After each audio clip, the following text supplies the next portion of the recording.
All tricks, no treats in the Medicare space. What can it be?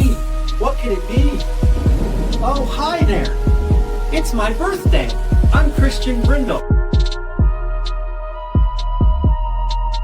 Area 51, 100%. I'm in. There's alien technology that we have, that we've been trying to recreate. The government's been lying about this one for a long time.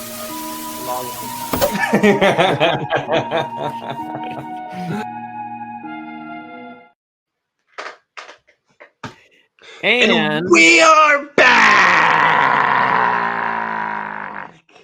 Had to get that in. everybody, welcome back to another episode of the Seven Figures or Bust podcast, the number one podcast in the world for growing your insurance business. This is episode 171. I am Christian Brindle. Glenn Shelton is joining me as always, and we have a doozy of an episode for you guys today. First off, good morning. Good morning. We decided to match this morning. Yes. It's only the most important message that we could possibly be sharing today. Saving the subs, you guys. I hope the messaging has reached you at this point. It's October 22nd as of the recording of this episode. And if you are somehow unaware of what's going on, you're just tuning in, you're new to the group, you're a new listener of the pod, I want you to know that Saving Medicare Supplement, by making it a non-market diminishing product, is one of the most important things you can do this October. We only have 9 days, I guess. There's 31 days. So there is 9 more days. I think I said 9 days yesterday. Just kidding. It's still 9 days because there's 31 days in October. We are going to save as many subs as we can this month. And honestly, I feel really good about it. I feel really good about what we've done already. Maybe every month turns into Medicare Supplement Awareness Month. We'll have to see. But I think it would be against tradition if you didn't say a few words about the NBA tip-off yesterday. Do you have a couple words you'd like to share? Yeah, certainly. I have, I got a chance to watch almost the entire Rockets Thunder game yesterday, which was a nice, pleasant surprise for me. I had a thriller. I'm watching it while I'm feeding a baby. The baby's sleeping on me, and I'm like, and then he's like waking up. He's like, and and I watched a little bit of the Lakers Warriors game, but by that time I had to go to bed. I couldn't watch more than just a few minutes of the start of that game whenever it did come on. The Houston Thunder game, SGA, man, is so good. He is so good. He is so unstoppable with his push-offs, because that's literally what he does. Like he'll do a couple dribbles in, into the 3-point line. He'll push off on this defender, create separation, foul merchant, and he'll rise up and hit an uncontested mid-range jumper. Like, if you look closely in the replays, his defenders are not just like tripping every single time and following backwards. They're getting pushed, Michael Jordan-like push.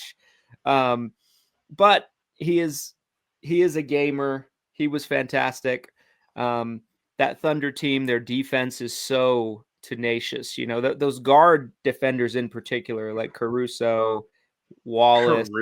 Did you see Caruso try to poster someone at the end of the fourth? Yeah. I was like ready to turn off the game. I'm like, I can't stand Caruso, dude.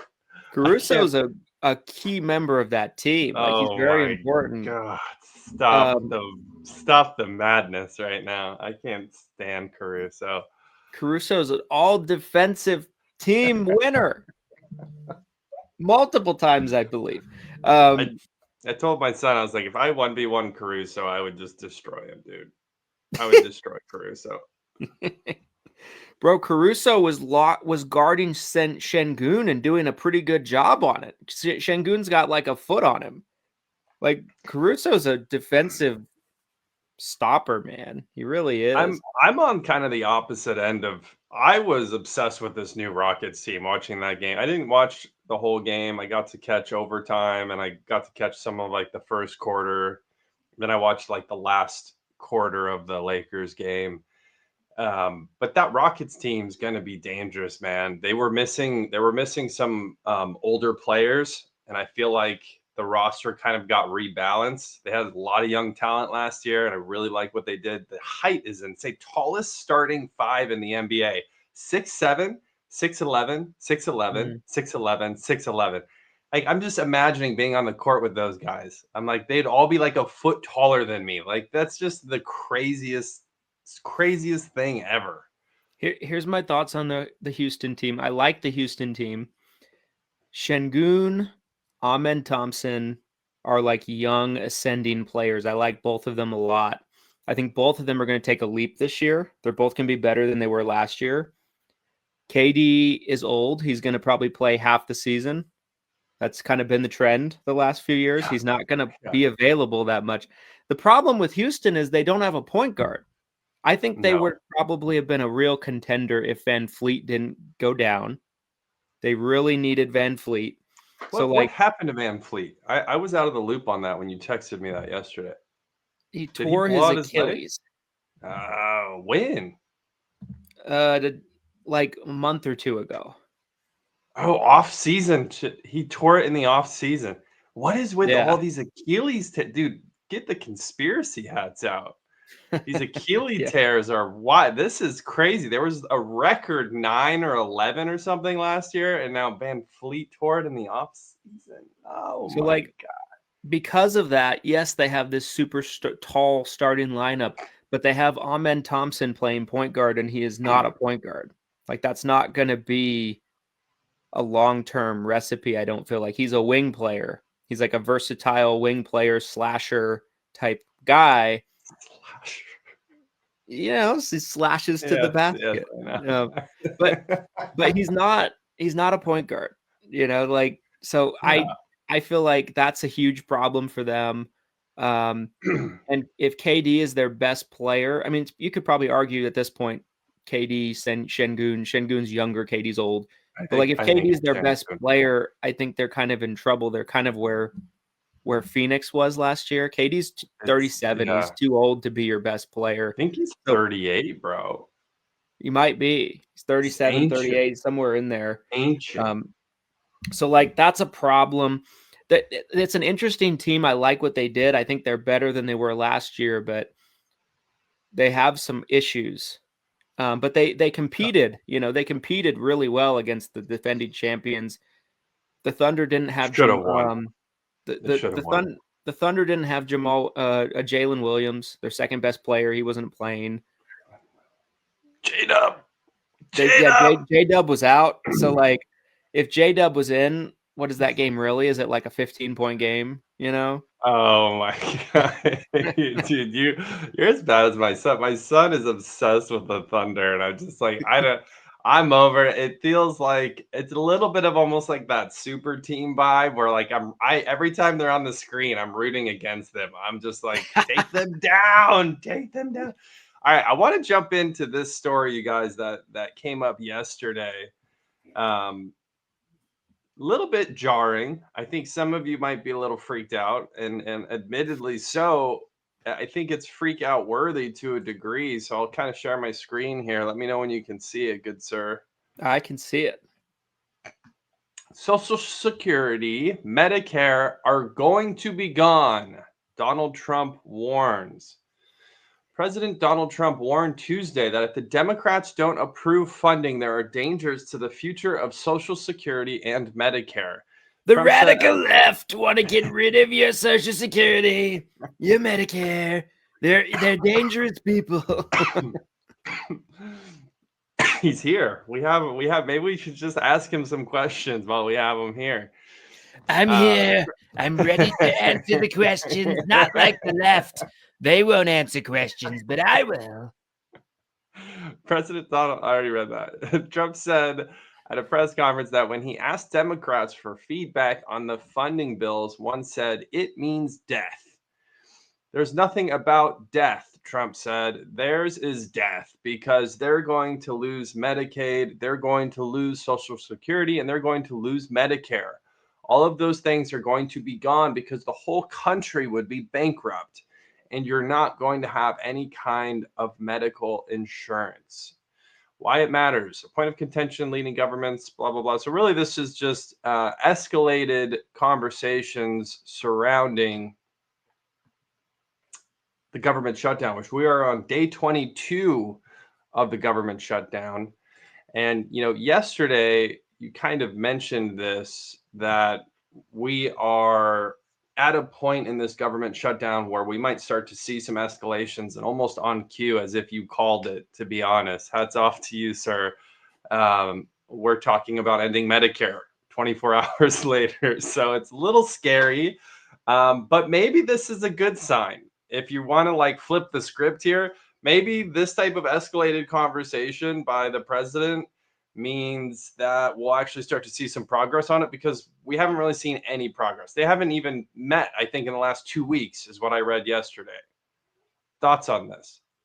Yeah, kind of like we talked about yesterday, I felt like we were getting to a point where it was inevitable that the various parties involved would start feeling some pressure about all this, regardless of where you fall in the political spectrum.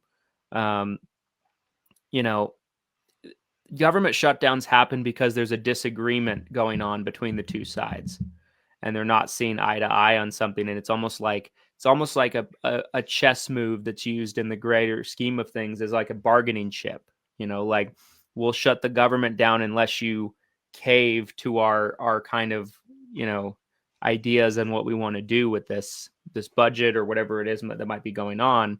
So when you're basically 3 weeks into something like that, the media is starting to get a little critical of you. The people are being like, what's going on?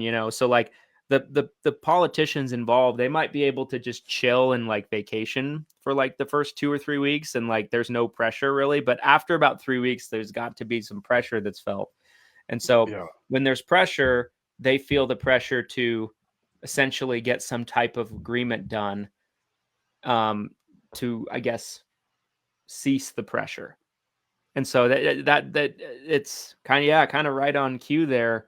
We're starting to see that a pressure being applied by the president on the radical left. You have any contacts in DC I don't know about that you want to share on the show today? Because that was the timing was important. impeccable. So do you think this could be a good sign then? This type of insanity being talked about of the end of Medicare? I read Art of the Deal in the past year. Crazy, I'd never read it before. It does give you a really good insight in terms of how Trump thinks and how he negotiates. And this is straight out of the playbook. It's, make demands, ask for the moon. When those demands aren't met, you walk away, and then you throw out the most outrageous doomsday type scenario if the deal isn't done. It's straight out of the playbook. It's what he's doing with all the foreign nations in his negotiations, everything like that, right? There is a playbook that's followed. It's right out of the playbook. It's essentially throwing something out there to basically stir up conversation of, oh my gosh, if this doesn't get done, could this actually be a thing? And I think that's all it is. I think it's a bargaining chip. I agree with you. That was my first. The second I even listened to the audio, because in today's modern age, a news line and the title of a news article means nothing to me. So when I saw this kind of, this provocative news article title that said, Trump wants to end Social Security, Medicare, I actually wanted to hear the audio myself. And sure enough, he did say this. This is a direct quote. The audio's out there. You can see the video footage. So this isn't just someone taking something out of context.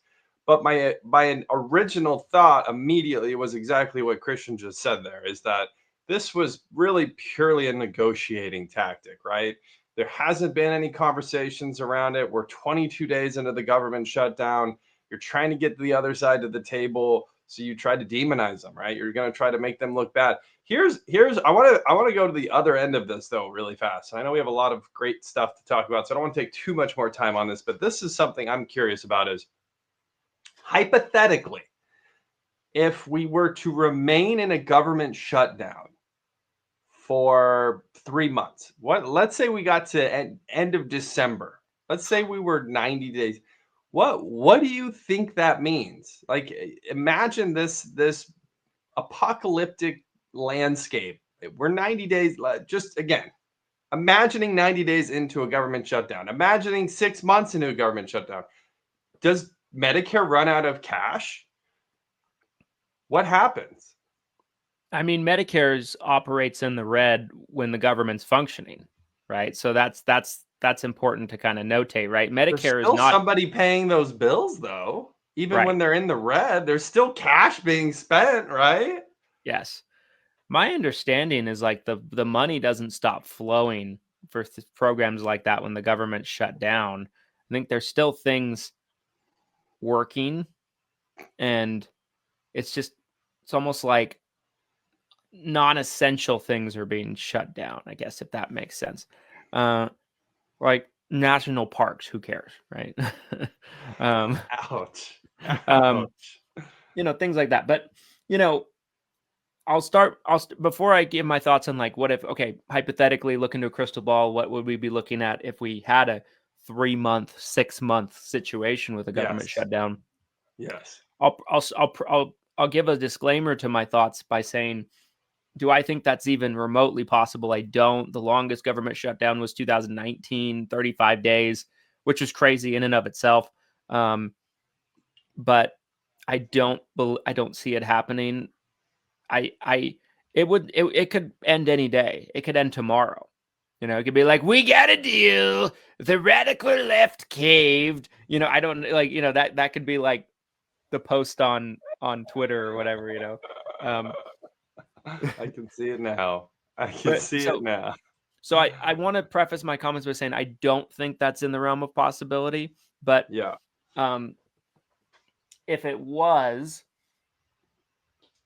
yeah, I don't know what that looks like. I think it's extremely damaging for America, for the government to not be functioning in its full capacity for that period of time. Like if you're talking 6 months, you're talking half a year. I don't see that happening. I don't see Trump letting that happen, right? Like Trump has a very finite amount of time in office. He's a 1-term left president, right? He's already basically almost a year into his presidency. I don't think he wants to spend half a year of his remaining 3 years not being able to do anything in the fullest capacity, right? So I don't see that happening, but if it did, I don't know what things would look like. I'd like to think it wouldn't be like Fallout, if anybody ever played that game. Fallout. Where like bottle caps are money. Right. All that stuff. True post-apocalyptic scenario.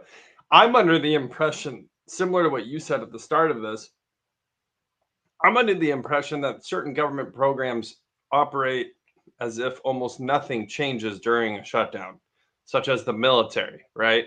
The military does not care if funding has been passed or not. They're going to continue to get paid and continue to operate as if nothing's happening at Washington. I'm like 100% certain of the military still operating as is.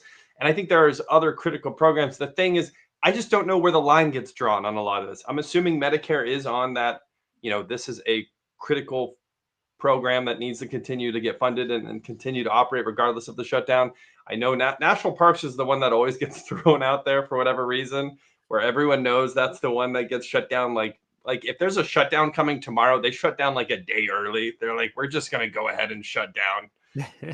It's just the first one to go. So I don't know. I think it's a scary world. I do think that at this point in time, I think the political climate in DC, they love this stuff. I think they love the leverage behind these types of situations, which sucks for us because we lose. Whether you're right, left, or center, I think we all lose the second the government shuts down. I know that we've personally been affected as agents this AEP because of this shutdown. It might be small, The way we've been affected might be small, but who knows? Who knows what the future truly holds? I really hope that this madness ends in the next week, similar to what Christian said yesterday. My original guess was 45 days. I'm feeling good. Honestly, if I could re-guess now, I'd probably say 60 days. I'd say like end of November. I think they're loving it. I think they're loving it at the top, the chaos, the leverage points. We'll see what happens. Who knows? We'll see what happens. Again, I hope this ends in a week. I think that would be great. Crazy story, though. Crazy topic and some very incendiary words from the president yesterday regarding the end of Medicare. Right. Which, the president's right, regardless of where you fall in the political spectrum, he says a lot of things as, to try to kind of get reactions. Yeah. To kind of push his side of things. So I don't take a lot of concern in him saying that. I mean, I remember if any of you have been in the space long enough, some of you have for sure, but a lot of you maybe not. His first term, I want to say it was like 2018, 2019, something like that. He was trying to pass some kind of bill to push more funding into Medicare Advantage. So he has like a bunch of seniors come up on the stage and talk about how great their Advantage plans are. And everyone that came up had Medicare supplements. It was very clear. And they didn't know the difference. And he didn't know the difference. He's like, the great Medicare Advantage program. And then people are like, I have no copays. I have no out of pocket. I can go anywhere. It's so great. I love my Medicare plan. Yeah. He's like, you see, we need more funding. And it's like not even he doesn't know what he's talking about. Right. About it.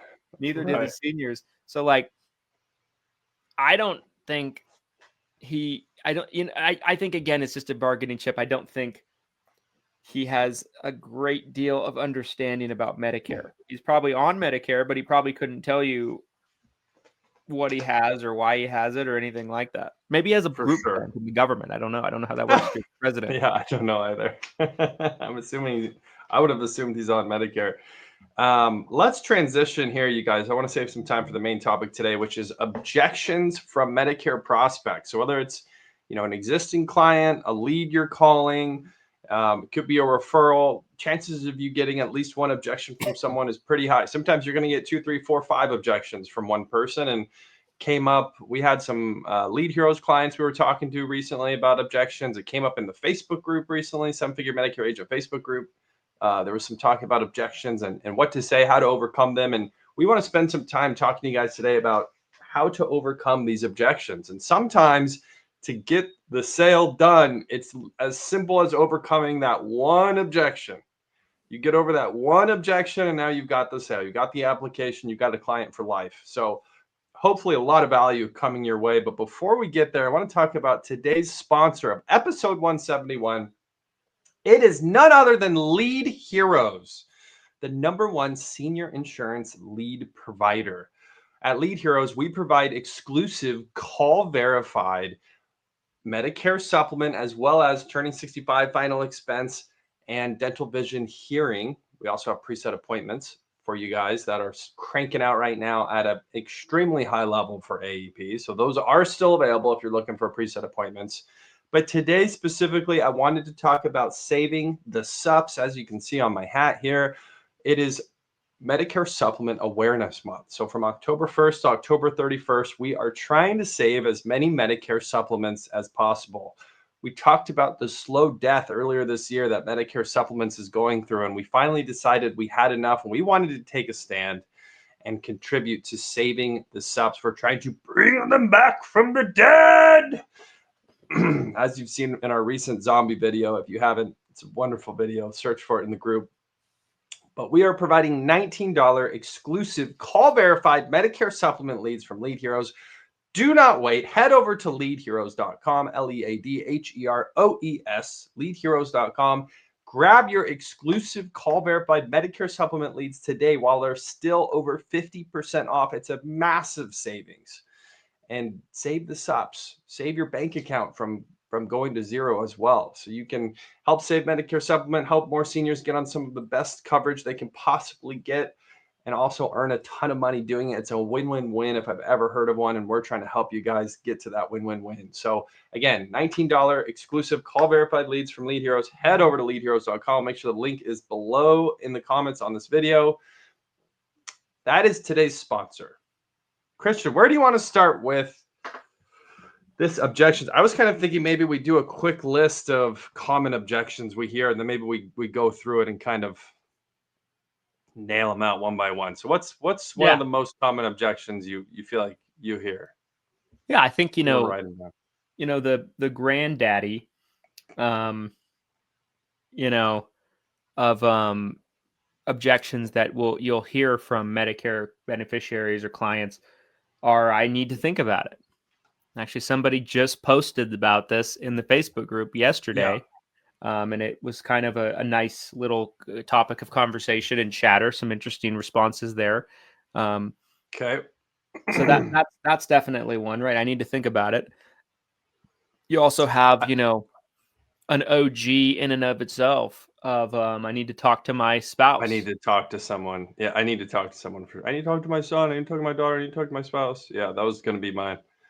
They don't know. They need to talk to their what? You need to talk to this son. They need to talk to the fucking tooth fairy. What does he say? Something like that. Yeah.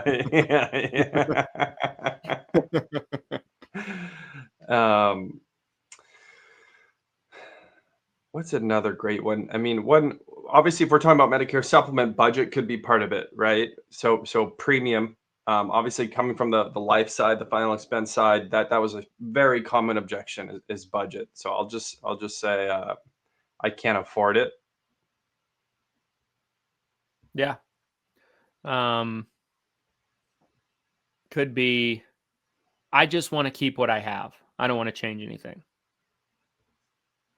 Which oftentimes comes from a place where, let's say, and a lot of you have probably been in this situation before, where you're talking to somebody and you're presenting them an option that is clearly, no question better than what they have right now, and you still get hit with that, right? It's like I just want to keep what I have, and as an agent, you're just sitting there. You're like, you're kind of, you're screaming on the inside because you're like, why? I don't understand. This is better for you. Where that comes from is because clearly they don't understand something. There's a lack of understanding that they have. They don't understand why it's better for them. They're not seeing what you're seeing for whatever reason, and they're too embarrassed to say that. So what do you think about I don't have time right now? Would you say that's a common one? I'm about to walk out the door. I'm about to go to the moon. Yeah. I don't have time.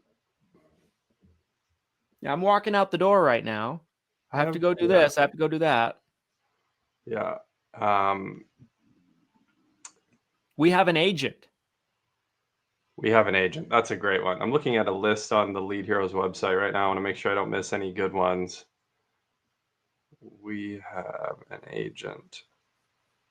Mail me something? Can you send me something? Yeah. Can you send me something? Yeah. I don't know. Can you send me something? Can you send me something?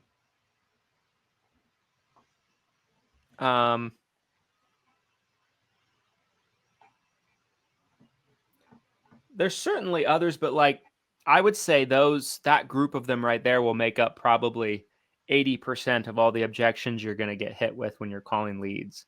You'll hear a lot of those over and over and over again. I'm trying to think if there's any more that we're missing. One other one here, again, from the lead. We've got a great blog article, guys, on the Lead Heroes website. It's called The Insurance Guide to Handling Objections. Christian's done some great content on this as well.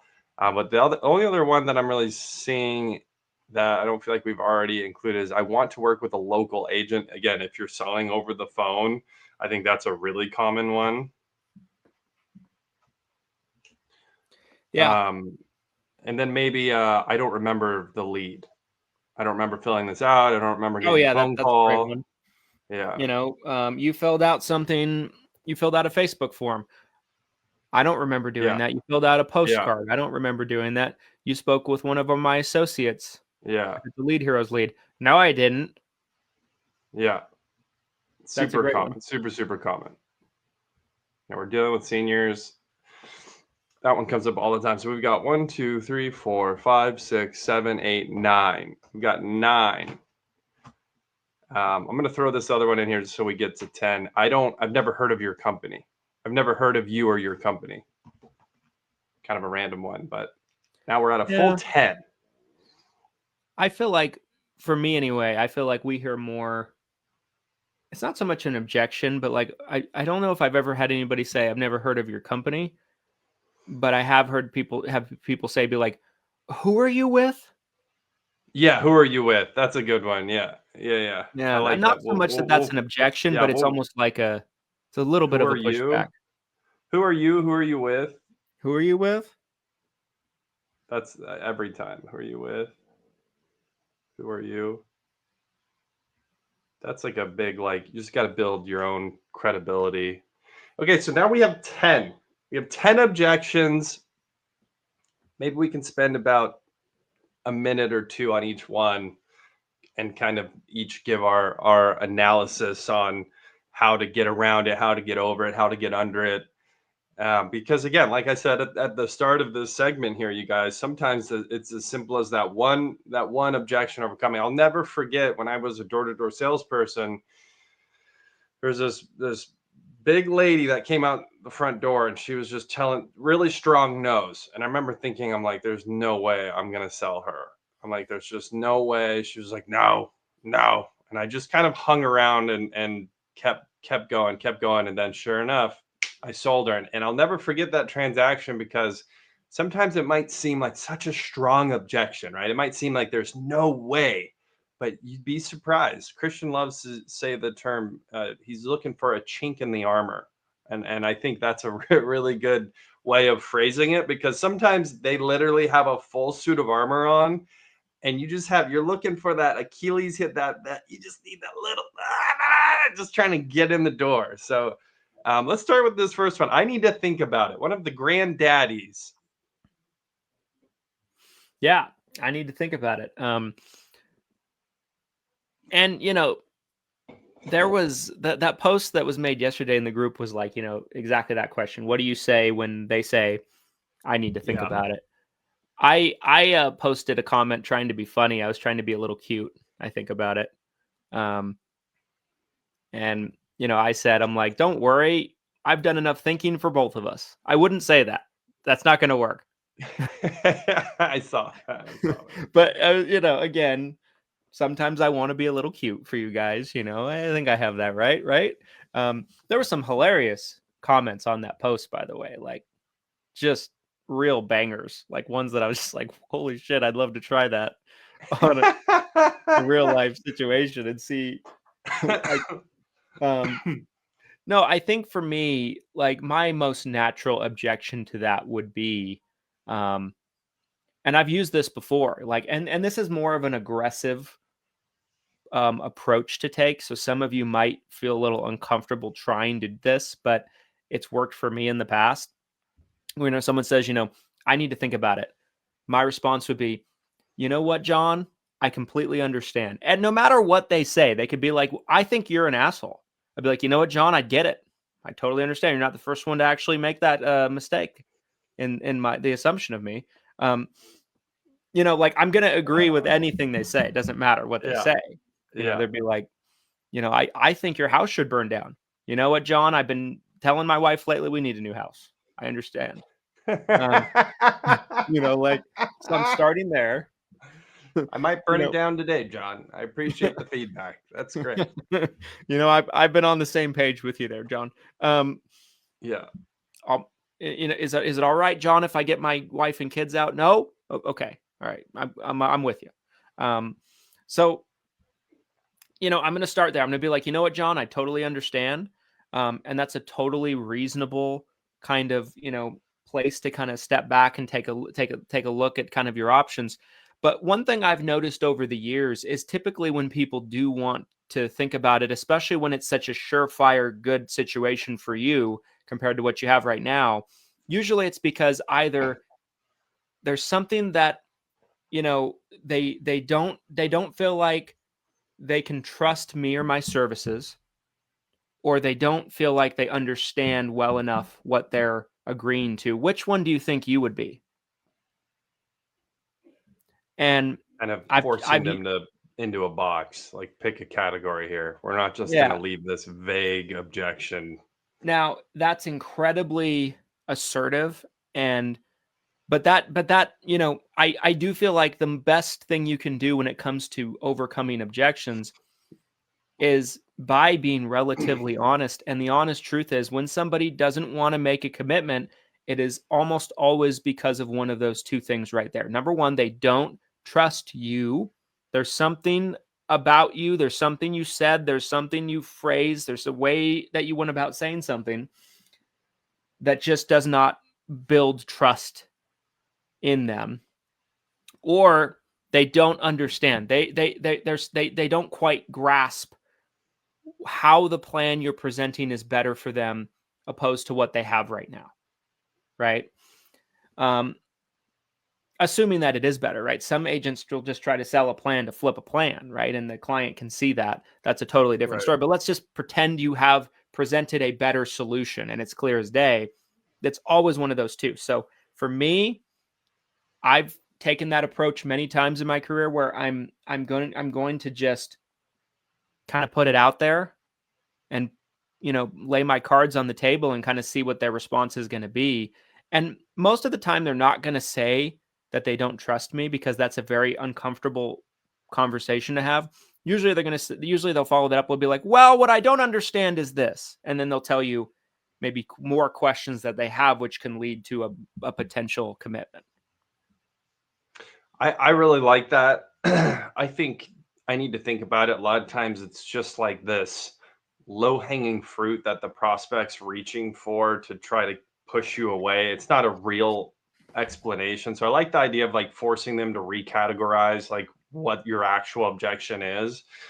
A lot of times if I was in the field and I came across this objection, a lot of times I'm going back to the original marketing piece. Well, hey, you filled this out, didn't you? Like, didn't you think about this when you filled out this direct mail piece, or when you talked to, you know, my associate on the phone, didn't you think about it when you were talking to them? Like, what is there to think about? Like, you wanted help. I'm here to help you. The other thing that, and again, this is a bit of an assertive response to this objection, but a lot of times I'd also take the approach that like, hey, I'm extremely busy. I probably won't have the time to come back out here and see you, you know, if you're running face-to-face appointments. And so kind of giving them the seriousness of the moment where it's like, if you need help with this, and again, you understand that I can help provide a solution, we can do this right now, but I'm not coming back out here. Like there were times when I was very blunt, where I was just like, I'm not coming back. This isn't, hey, you're going to call me next week and I'll be out here. It's like, we're doing this now. If you're even slightly interested, we're doing this now, or we're not doing it. That was one approach I would sometimes take to this as well. Yeah, I like it. We got 9 more. Let's keep moving. Yes, I need to talk to someone.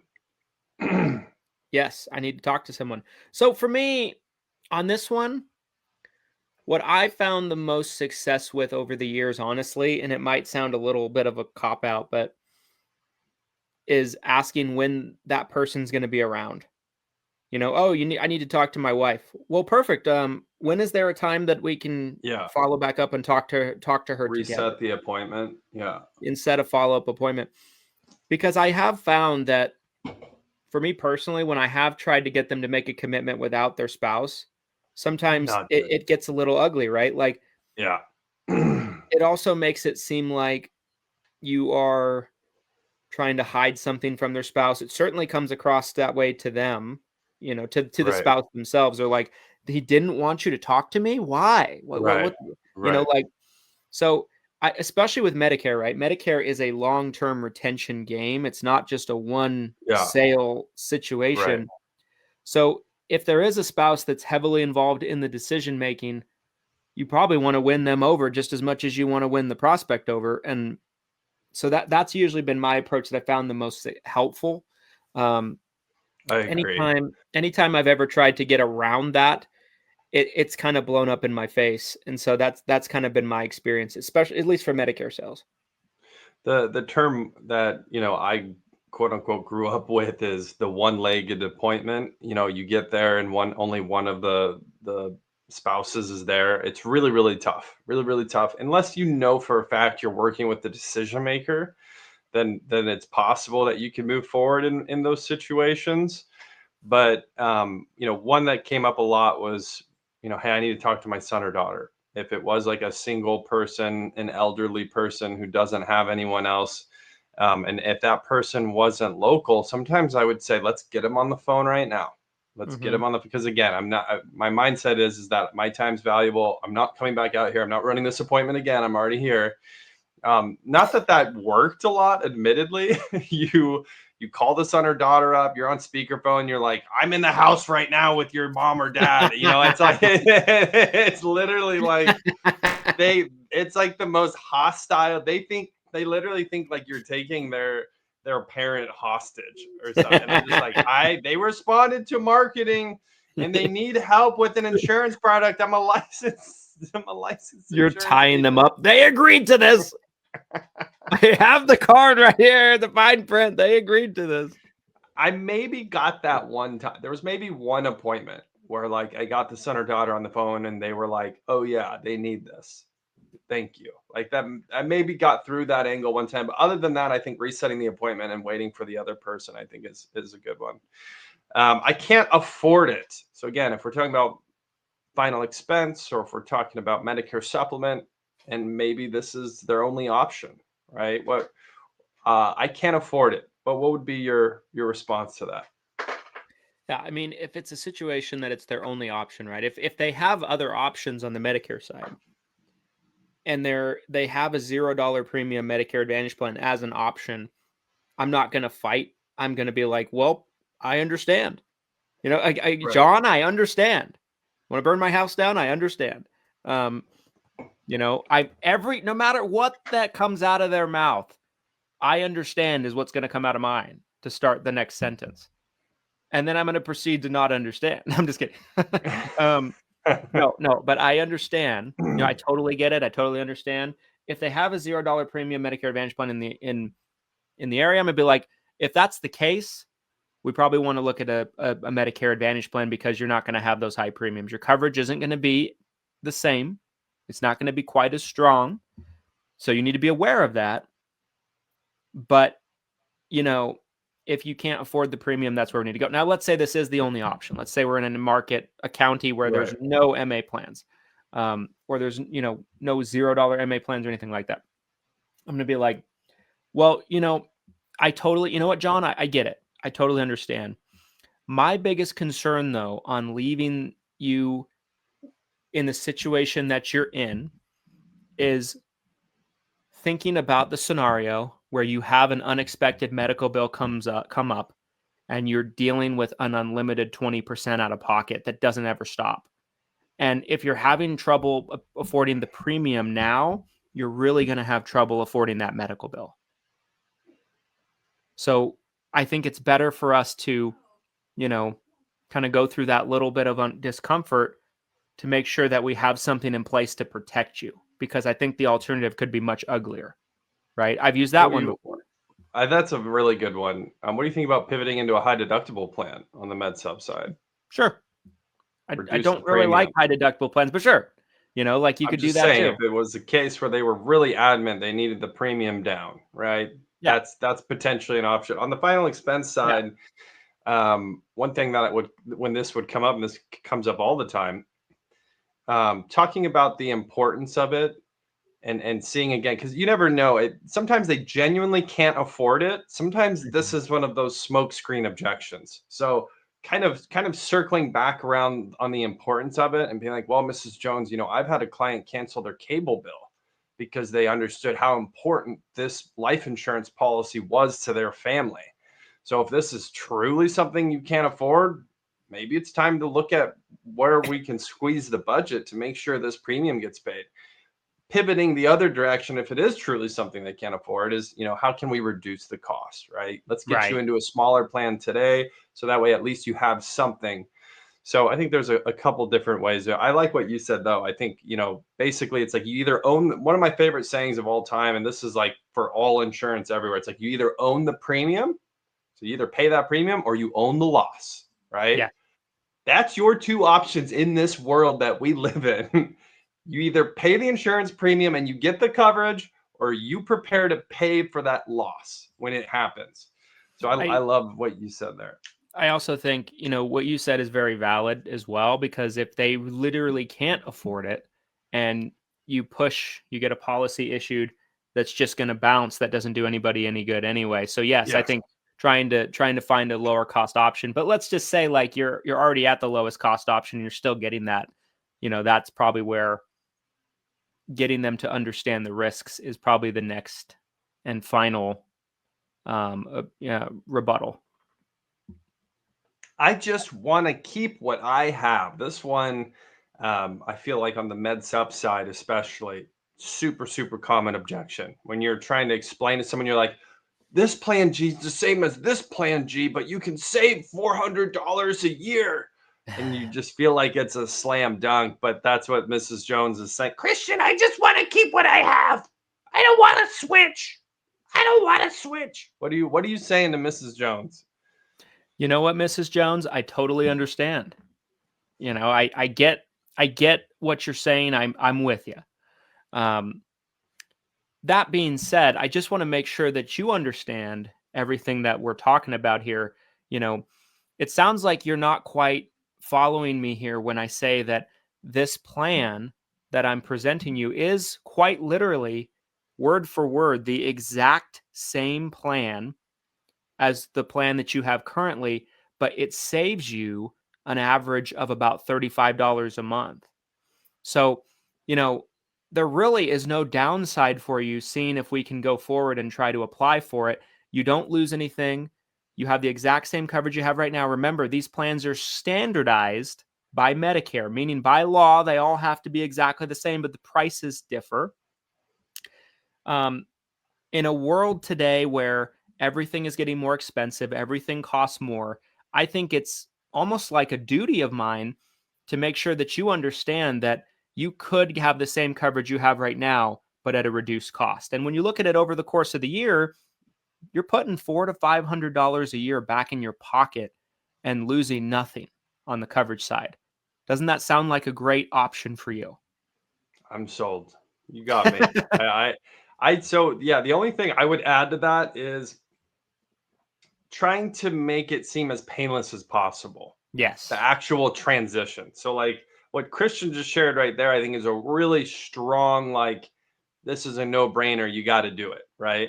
The only thing I would add is hey, we're not going to touch your existing coverage. We're going to keep that exactly how it is. Make sure you get this new policy first, and I'm going to help you do all of it. You don't have to do anything but give me another 10 minutes of your time right now, Mrs. Jones. I think trying to make it as painless and simple as possible, because a lot of times I think what happens with this one is they had a bad experience switching plans at some point historically. It could be P&C insurance, right? Whatever. But they switched plans somewhere at some point and they had a bad experience. And so you coming in trying to switch them, and they're thinking about that bad experience. So I think that's part of it. I love that, because it's very true. I think reassuring them that everything is going to be okay is hugely important. The other thing I wanted to point out with that is I helped with a sales call in the last couple of weeks with one of our agents in the office. And, we were pitching a plan that was very similar on the MA side, but had a Part B give back. And the Part B give back was about $70 a month. And she didn't have a give back at all in her plan. So, I could tell throughout the call when I was saying $70 a month, it didn't carry as much weight for the client. But when I positioned it in the biggest number I possibly could, which was the annual savings, that kind of got the light bulb flipped for her. Love So I annual think that's a savings. powerful thing, right? If, instead of just saying the monthly savings, chalk it up Compound it. also to the yearly. Be like, we can save you this much money a year, because the bigger you can make that number, psychologically, the more impactful it's going to be for them Totally. to understand I what they're like saving. to take that a step further, and I've done this before where I will ask them, what would you do with that money? What would you Mm, do with another $600 a year? You could go on a trip, Mrs. Jones. Where are you going to go with this extra 600? Like, psychologically, I'm taking him all the way down the road to you have this money in your hand. yeah. I like to mess with the psychology behind that one, and I think that's really powerful. Tons of value with everything we just covered right there. I want to keep rolling here. We're going into overtime, just like the Thunder and Rockets game yesterday. It's only appropriate that we also follow suit. I don't have time. Another very common objection. I've gotten this one at the door. I've gotten this one on the phone. Trying to set an appointment, trying to talk to him on the phone. What would your response be to that? You know what, John? I totally understand. I understand that you're busy. Your schedule's probably super chaotic. If you could just give me maybe 3 to 5 minutes, I could just verify with just that little bit of time if there's even anything I can help you with to start with. Is it all right if I ask you a few questions to determine if I can be of any service? I'm going to go right into it from there. I'm going to try to present it in a way to where I don't need a lot of time. Why Yeah. don't we just talk for just a few minutes? This won't take long. So that way I can confirm if there's anything I can even do for you or not, because that person could be on the best plan. They could be ineligible to change. There's all kinds of things that could happen that are out of your control that make it a dead lead for all intensive purposes. So if I can have that conversation right then and there, I don't have to waste my time scheduling follow-ups. So that would be my angle. Some of you might think it's almost deceitful, but I will shrink this down to 2 minutes is what I'll tell them. If they're like trying to get me away, like, hey, I don't have time for, I just need 2 minutes. I'm going to be right there down your street. I've got an appointment with your neighbor anyways. Even if I don't, I'm trying to make it sound like this is super, super simple and super short, because the reality is what happens most of the time. This is a smokescreen. So you're just trying to get through it. It's not that they don't have time. Half of these seniors, not to be disparaging here, but half of them are just going to be at home doing nothing anyways, right? I mean, especially the low income seniors, they don't have somewhere to go. They're going to be at home. So I'm trying to cut through that smoke screen. I'm like, oh, don't worry about it, Mrs. Jones. You know what? I'm going to be just down the street talking to your neighbor anyways. It'll just take 2 minutes, 1 o'clock tomorrow. Do you have a pen? Can you just write this down? Again, Glenn Shelton, I'm going to be there 1 p.m. tomorrow. Okay. It takes 2 minutes. We'll go over this. Thank you so much. I mean, I am just trying to get through and making them know that this isn't going to take a lot of time, even if you don't have a lot of time. Moving on here. We have an agent. Oh, Christian, we already have an agent. I don't need to talk to you. Yeah.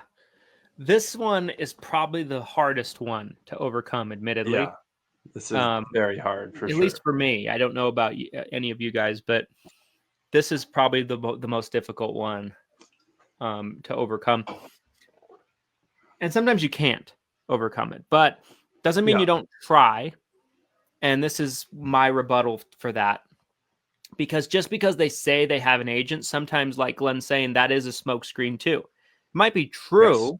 They might have an agent, but that agent might have not talked to them since they enrolled. You wouldn't believe how often that actually happens, or they don't. What about this one? I think you just got this one the other day too. Is like, well, my family member's an agent. I've got a cousin who's an agent. It's like not even their agent. It's not even like their agent, but they're like, well, I know someone who's an agent, so I don't know why I need to talk to you. Right. It's tough. But my rebuttal to that would be, you know what, John? I totally understand. And I think that's great that you have an agent already that's helping you. A few questions related to that. Usually I'll go into some questions. I'd say, how often do you talk to that agent? Have they talked to you in the last year? Do they keep you informed during open enrollment when there's changes? I'm going to try to get an idea of like how engaged and active is this agent in their lives. And sometimes they'll be like, yeah, he calls me every open enrollment. He's great. I've worked with him for years. I'm probably going to be like, you know what, John, that's great. If you're open to it, I can provide a second opinion on what you have and see if maybe there's anything that they missed. You wouldn't believe how often we provide second opinions where people think they're good, but they're missing out on a lot of benefits they could be getting that they didn't even know about. We find holes and things that are missed all the time from agents. So if that's something, that we can do for you, we provide it at no cost and no obligation. That's what I'm trying to present, essentially the idea of the second opinion. But I think by asking those initial questions, you're going to get a real clue of how good of a chance you're going to have on this, because a lot of times they'll be like, well, to be honest, I haven't talked to him since he enrolled me. And that was like 3 years ago. I'd be like, okay, and if that's what they say, I'm going to then present the different experience they would have working with us. Right. Well, that shouldn't be the case. You shouldn't be having to fill out advertisements trying to get an idea of what changes are going on, because your agent should be providing that to you. That's what their job is. Our organization, we do X, Y, and Z. Fleshing out what is that relationship? Like, what is that relationship? That's the key to this objective. Because again, if it is a situation where it's like, no, my brother's an agent, I work with him every year, don't ever call me again. Like you might get to that point, right? Where it's just like, there is nowhere to go. But I think once and here's the one thing I'll add to this is like, on the life side, this would come up all the time where it was a financial advisor. And I would be, it's really tough when they're like, they've got all their money with someone. So, my objection to overcome, my rebuttal to overcome that objection would be, well, listen, I'm a specialist. This is all I do. A lot of these other agents out there, Mrs. Jones, they're generalists. They're handling 20 different lines of insurance. They're doing financial products, life products, P&C.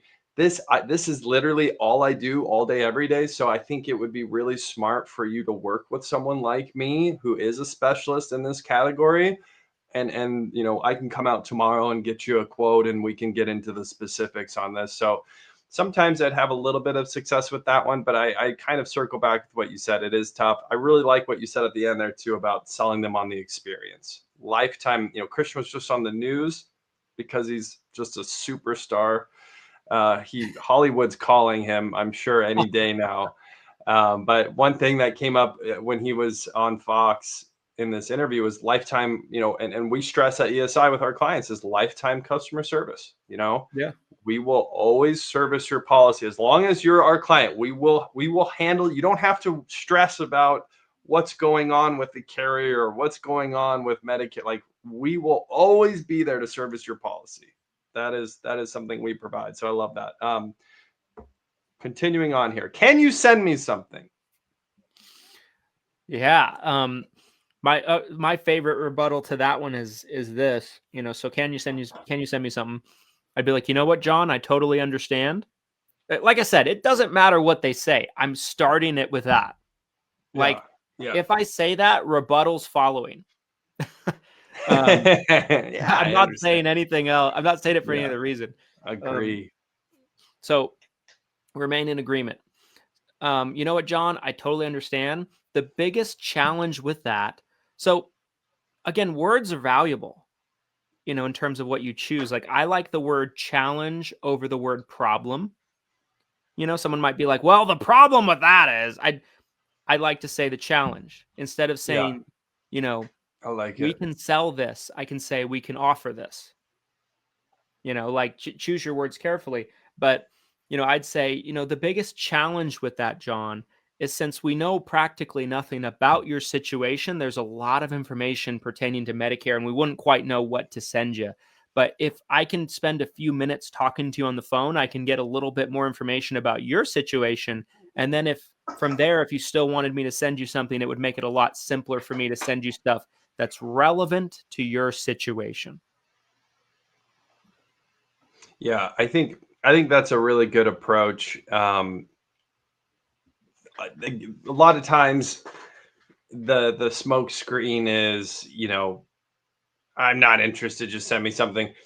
I on the life side, I would kind of say something very similar to that, where it's like, well, if I left you something, it how you wouldn't even understand it, Mr. Jones. You want me to send you something about these policies can be pretty complex. My job is to explain this information to you. If I just send you something in the mail, it's not going to really help you. So it's kind of like diffusing it as actually being a legitimate solution. It's like, this isn't really a solution. It would kind of be my approach to that. Like, it's not really going to help you. Very similar to what you said there. I want to work with a local agent. So again, put your hat on that you're selling out of state now. You're talking to someone in Texas, and they're like, Christian, I want to work with a local agent here in Texas. And you're not local to me. You said you're in Utah, isn't that right? You know what, John? I totally understand. I want a shirt that says that. You know what, John? I totally understand. I totally understand. There's a 2.5 Men about that episode about that, where like Charlie's like, I understand. And it's like he's like not paying attention. He's like tuning people out. That's how he gets through conversations. He goes, I understand. Just says it over and over. Anyway, very funny. You know what, John? I totally understand. And one thing that I have learned over the years is a lot of people like the idea of working with somebody local, but oftentimes they actually never even spend any time with that person in person. A lot of times, most of the communication is done over the phone anyway, even if they were down the street from you. So my advice to you would be, instead of worrying too much about where somebody is, why not pick the best person suited to take care of you on your plan long term? And I believe that's me. Yeah, I love that. I think the idea of kind of referencing back to the standardization of a lot of, I can work with anyone nationwide. I'm a nationwide licensed broker. I'm licensed in 40 different states, Mr. Jones. Let me and my team help you out. I think you'd be surprised. We provide better service than most local agents do. Most local agents will disappear on you. We're going to be here for you. So I think it's a relatively simple one to overcome. Obviously, this is again one of those where sometimes people do genuinely want to walk into someone's office, or they want the ability, and that's where it gets really tough to overcome that objection if you aren't local. But I think just trying to sell yourself on what you can provide them, I think, is probably the best angle. Next one here. I don't remember this. I don't remember the lead. I don't remember the phone call. I don't remember mailing you anything. What is going on? I've tried a lot of different rebuttals to this one over the years. It's a tough one. It's a tough one.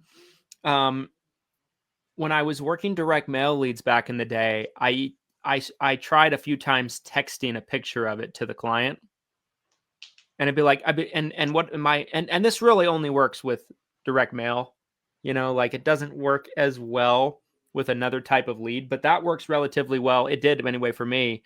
As I'd be like, is this phone we're talking on a cell phone, and can it receive text? Yes. Well, I wanted to just send you the card that I'm looking at so you could just verify the authenticity of it. I want to make sure nobody was like forging your information. Oof, yeah. Kind of scare them a little bit. I like that. So then I'd send it to them. They look at it, be like, that looks like me, then it's over. But that really only works for direct mail. So if you're working with a Facebook lead, a telemarketed lead, something else like that, they did it. They know they did it. Or maybe they even forgot. Let's give them the benefit of the doubt, right? Sometimes they might genuinely have forgotten, right? Another one I tried over the years, it works sometimes. Like sometimes with your rebuttals, if you can make them laugh or smile, it's a positive thing, right? It's kind of building rapport. It kind of, loosens the tension a little bit that they might feel. But other times this rebuttal pissed people off. But I did use it successfully a little bit, but I did also piss some people off by using it. So I stopped using it. I would say, you know what, John, I completely understand. And I think that's pretty normal for most of us, right? I don't even remember what I had for breakfast this morning.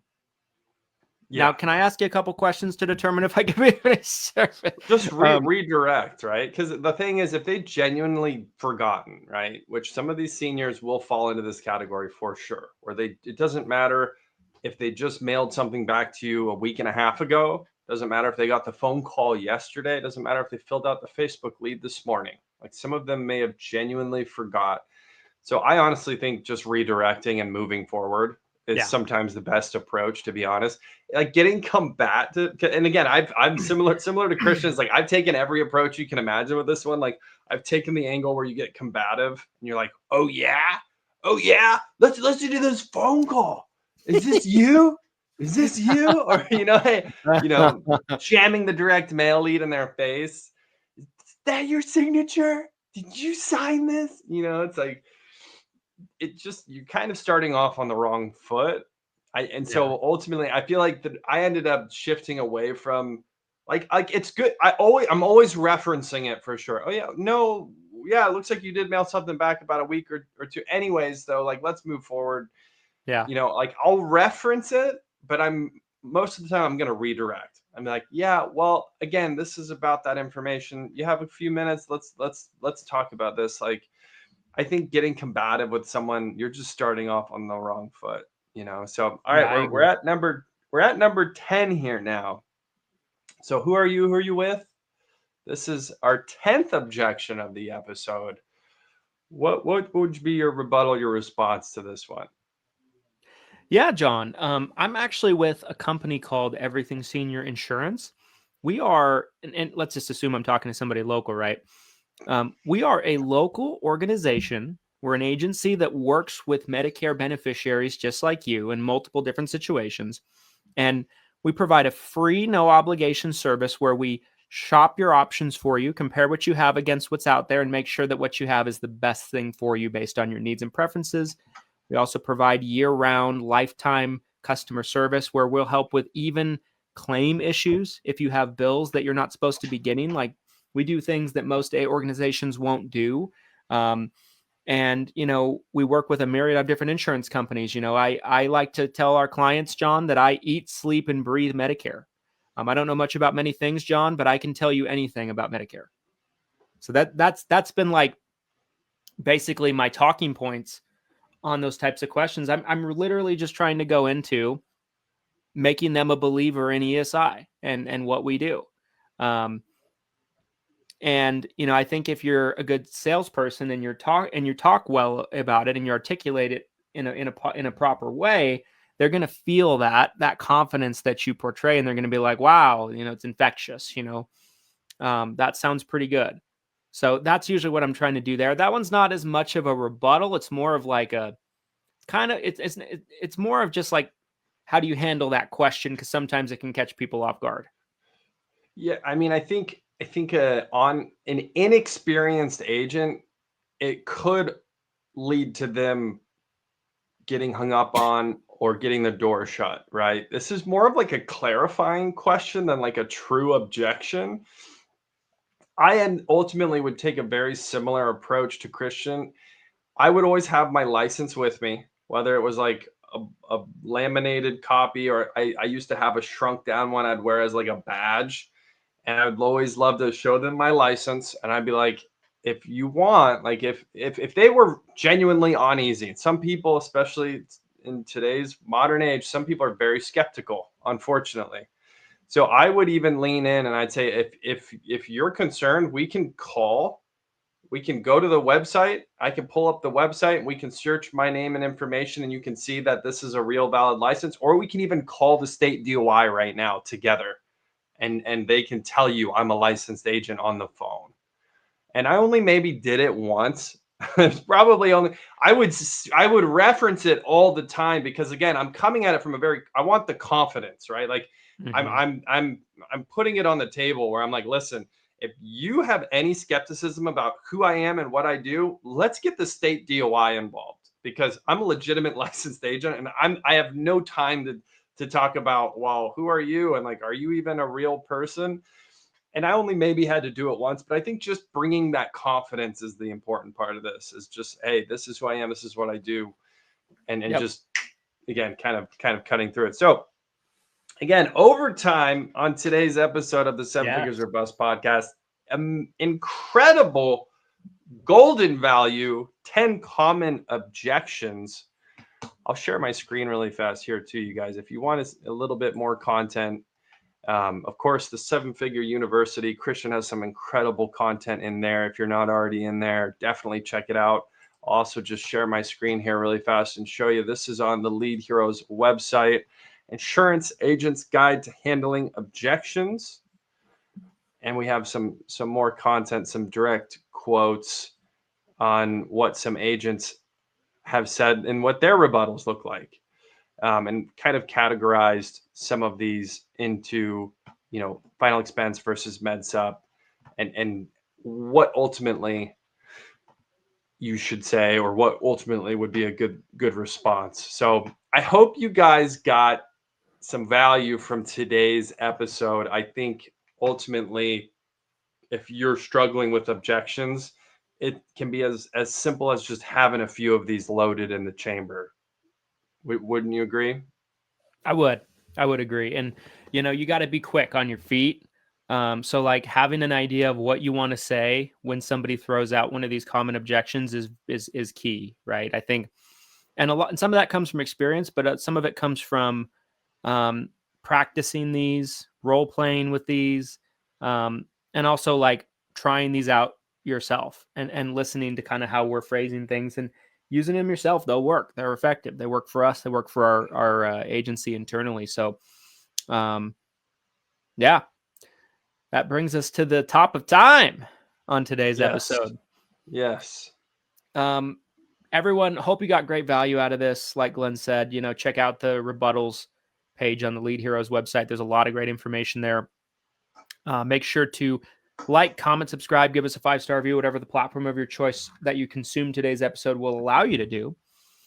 And we'll see you guys on the next one. Seven Figures or Bust podcast. Here's to your massive success as AEP roars on. Save the subs. Get your $19 med sup leads while you can before the end of the month. Thanks, everybody. We'll see you on the next one.